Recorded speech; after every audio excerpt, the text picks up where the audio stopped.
Welcome to New Life. New Life, New Life.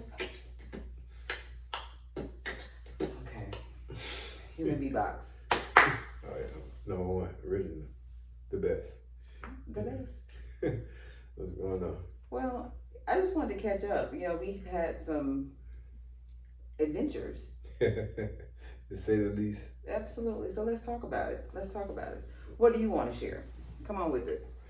I've been First, please like, comment, and subscribe. That's right. To the NeauLife podcast. Thank you. Yeah, man. Do that for us. Hit that like button. Anywho. Spread the word. Spread the message. This is a whole new era. New era. Yeah, it's another thing that's coming. We have another podcast that's coming. That's coming soon. It's geared towards very soon. Discussing like the current state of the culture and everything, because we have there's so many dynamics that you're able to branch into when you talk about a new life. Mm-hmm. And there are, even though we have primarily been focused on your cancer journey, we don't want to overlook the diabetes, the heart disease, the obesity, just the mental anguish that's tied behind that, still having to continue on as if things were just regular, as we say, just it's business as usual, it's just regular. Because it really is not. We just have to. It has to be, but it's really not. So therefore, that means that's what it really is. That's all it is. Well, it ain't. It ain't. We just move as such, but it really is not regular. It is the new normal. Okay. NeauLife normal. Ooh, okay. That's a shirt. New normal. There you go. Yeah. So let's talk about it. Get into it. Okay. Yeah. Anywho, man, we've been traveling around, man. We just putting a lot of work in, a lot of road work in, a lot of miles, man, with the movement, the NeauLife movement, man. God's been blessing us to be able to travel, man. And able to speak and get the message out, being invited to places to where we never thought that we would go, especially doing what we do. You know what I mean? That's the get the message out and spread hope to people and stuff like that. But in other words, we've been traveling. We've been in New Orleans a couple weeks ago. Utah. Salt Lake City, Utah. We just got back from Salt Lake City, Utah. Alabama yesterday. Yeah, it was in Alabama yesterday. Just road warrior, man. Road warriors. Man.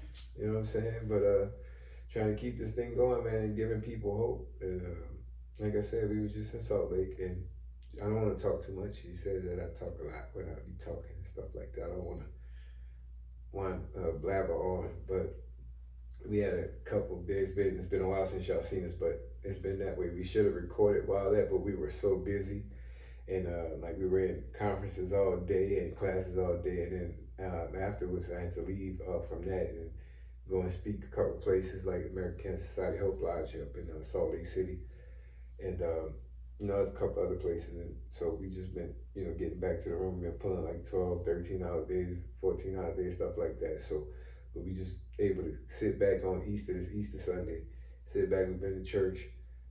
Now we here, cook Sunday dinner. It's almost done. Turkey wings, bomb. You didn't think I could do it. I could do it cold. But anywho. Who do you guys really think could? But okay, go ahead with it. They know not you. They know you. They know. People don't know I get busy. They know I get busy in the kitchen. But anyway.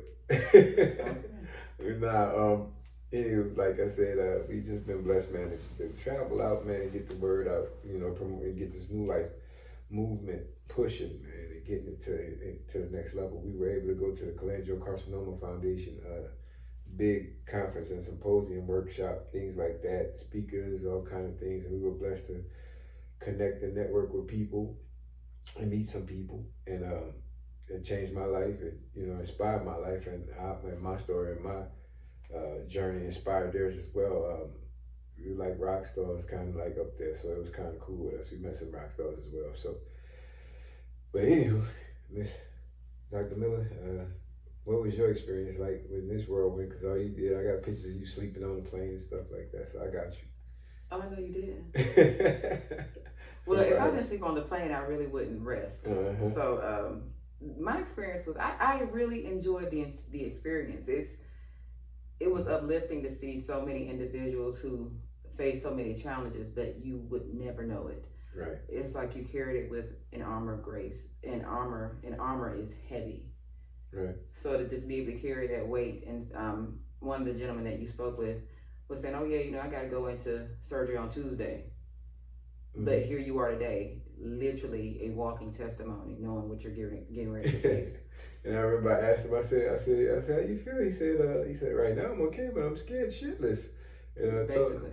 He said, you know how it is. You went through it. And I said, well, my journey was a little bit different. Like, not like that, but as far as like being scared to go into the knife, I was at peace with it. I was at ease with my situation. And we've got to go into that, and you know, not necessarily this segment, but finding peace in the storm, because you often hear people say finding peace in the storm. But finding peace is a mindset that has to be built. And you have one of your upcoming speaking engagements, speaking to a men's group, and I'm like, I wonder how, even with that, like, how do you find peace in the midst of turmoil?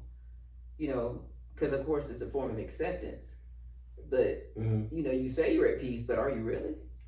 See, that's the thing. Like, and then another thing, like the component that we found that was kind of missing. We go into it afterwards, like you said, we'll do another segment, but I'll touch on this real quick. The piece that was missing for me out of the element of everything and how people got through it, because people were looking at me in my case, in my situation, not speaking about me, but like, it was kind of like, I don't know if God brought me there just to see things what he really did for me and where he really brought me from, to see that I didn't have to do any of those things that those people did. All I had to do is just trust and believe and endure. And still to this day, like, I'm not on any post medication. I'm not on none of that. And like I said, I'm in the best shape of my life. I say that every time. I'm feeling great, stuff like that. And to see people in that aspect and like saying that you can have peace. Well, I found my peace as I got into Jesus and I got into God and I got into the Word and I got into meditation and I got into speaking and I got into letting the Holy Spirit speak to me and guide me. So that's where my peace came from. So that's why I wasn't scared. I made an acceptance. I accepted it. If I was going to make it or not, you know, I still love God and I still believe in God for who he was and what he is. So that's why I was trying to convey that message to them. And whoever that came across my path that asked me, how did I do it? That's the number one thing I said. I said, I didn't do it. God did it. And people look at me like, come on, man. All right, he did okay. But you had to push it, you know? No, I didn't push nothing. I pushed God. That's all I did. I didn't do nothing else but believe in God and got disciplined and changed my mindset. And that was it. Faith, discipline, mindset. That's it. My faith was stronger than anything. It had to increase and endure it, you know, through in order to get through it. So your faith has to be the building block, the foundation. That's the first building block, your faith. If you don't have that, you don't have anything. And then, like I said, the second is the mindset. You got to develop a winning mindset. You got to get rid of defeatist attitude. You gonna win no matter what. I don't give a damn what it looks like on the other side. Whatever the outcome that they're prognosis. Yeah, whatever the prognosis is gonna be or what they're predicting that it's gonna be, you're gonna be victorious, and you gotta operate in that realm. You gotta operate like you won already, and I've always done that. And I visualized myself on the other side many times. I never visualized myself as not. That wasn't an option for me. And that's all the message I was trying to reiterate to them. And some received it well. And so, you know, of course, some people didn't, and they just think that they're going to just, you know, I don't know what they think, but I know what I think. And I know God is real. But anyway, that was the answer to that question. That's but to sum it up, what he's saying too is like, what you're saying is like, where there's vision, there's provision. But in order to have provision, you have to have the vision. Absolutely. So I have to see myself on the other side and have the faith that God will provide. He will be the provision in the vision that he's given. Nothing's impossible. Nothing's impossible for God. I mean, because you're looking at him sitting there in front of you right now. I am what impossible is to a man is. I am that. So that's why I don't take it for granted. So I don't take nothing for granted. And I'm really, really passionate about what I say and what I do and how I speak to people and when I speak to people, because I speak when it matters. You know, I try not to talk all the time. I only speak when it matters. So, and you know, like I said, we were blessed to speak to the group in Utah, the Salt Lake City, man, and it was received real well, man. And he's not going to go into this. You guys have to watch this, because that presentation, what should have been a few moments, lasted for a few hours. And I think that was very powerful and very timely. You know. Yeah, even after the presentation, I stayed like an extra. It was we were supposed to only be at like 15, 20 minutes speak, tell a story. I ended up staying like 2 hours and 15 minutes, 2 hours, 20 minutes, something like that. And I enjoyed every minute of it. So I didn't want to leave and I wanted to go back. But actually, we got invited to come back too. So we'll be back to Salt Lake City. But it's on to the next. And like I was saying, we coming to a city near you soon. Believe that. Absolutely. NeauLife is on the move. I think one of the things that you mentioned too that was very key is that with man speaks constantly. You know, like make no mistake, like there's not a shortage of conversation when it comes down to conversing with an individual. But with God, when you talk about being able to listen to it and tapping into your faith and building a solid foundation, it's important for us to understand that we have to get quiet and quiet those things around us. Because if we don't, we will miss the message. But most importantly with that also, you got to quiet your mind. That's the biggest thing because, internally, you could be raging on the inside. Absolutely. And once you quiet that and you get into that space and you can quiet that and you can start working on that, and that's when you start to do the work from the inside out. And once you master your mind and you start mastering your emotions, you have self-discipline, the sky's the limit. You can accomplish anything. People ask me, how do I come back, or why did I do it, or was it tough? Absolutely, it was tough. But like I tell them, going through that process, it got me to where everything was a building process because it helped. So, with my situation, everything happened so fast. But the aftermath of it, that's why people didn't even know. They didn't even know I had it because I had to attack it aggressively and go after it. Even, live life or death. That was it. We chose life, and, the recovery part of it was like, you know what I'm saying? Like that was like I had to rebuild myself from the ground up, mentally, physically, and emotionally, as well as spiritually. Because my spirit, but that's the only thing that carried me through it. Because mentally, physically, and emotionally, I was crushed. Spiritually, is what got me through it because I had to depend on God. And I had nothing left. You know that I had nothing. Left. But just speaking on that, made me think about one of the ladies that we met. They call them legacies because her mother did pass on. She did expire. Legacy caregivers, yeah. And so I was able to meet a few caregivers, and she, as a legacy caregiver, she said to me, she was like, one of the toughest things was acceptance for her, and this is something that we'll go into the caregiver segment.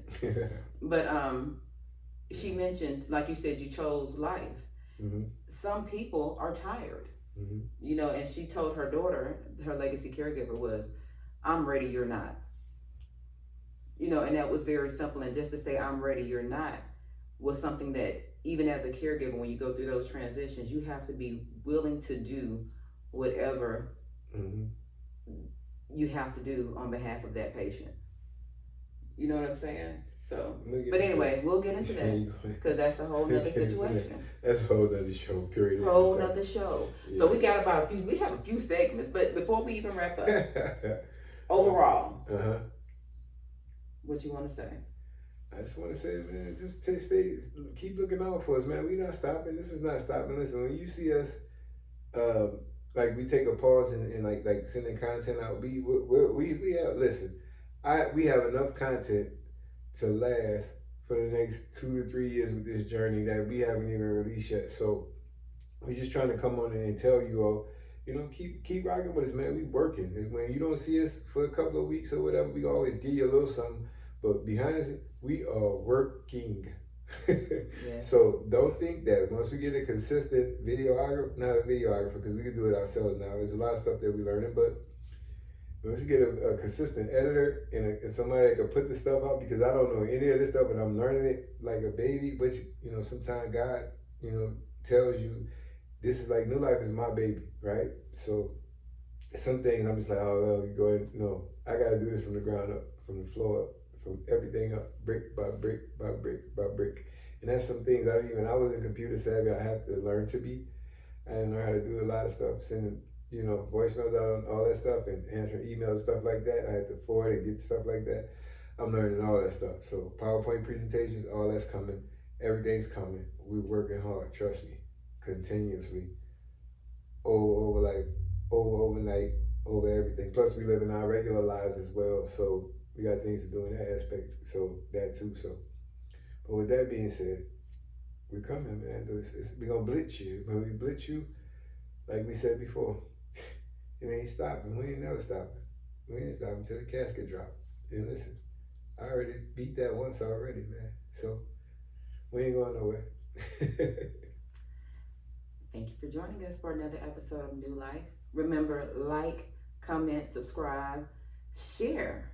Like, let somebody know. If we ain't blessing you, we blessing them. Either way it go, we gonna be a blessing. All right. That's right. NeauLife on Instagram. Yes. NeauLife with LLC yes, on yes. Instagram. NeauLife Facebook group. What is it? NeauLife Cancer Support Group on Facebook. And all that stuff, man. Check in with your boy, man. Check in with your girl. We be there, man. We ain't going nowhere. We here. Y'all don't get sick of us. But we ain't gonna get sick of y'all. We're not gonna get sick. We ain't doing no illness.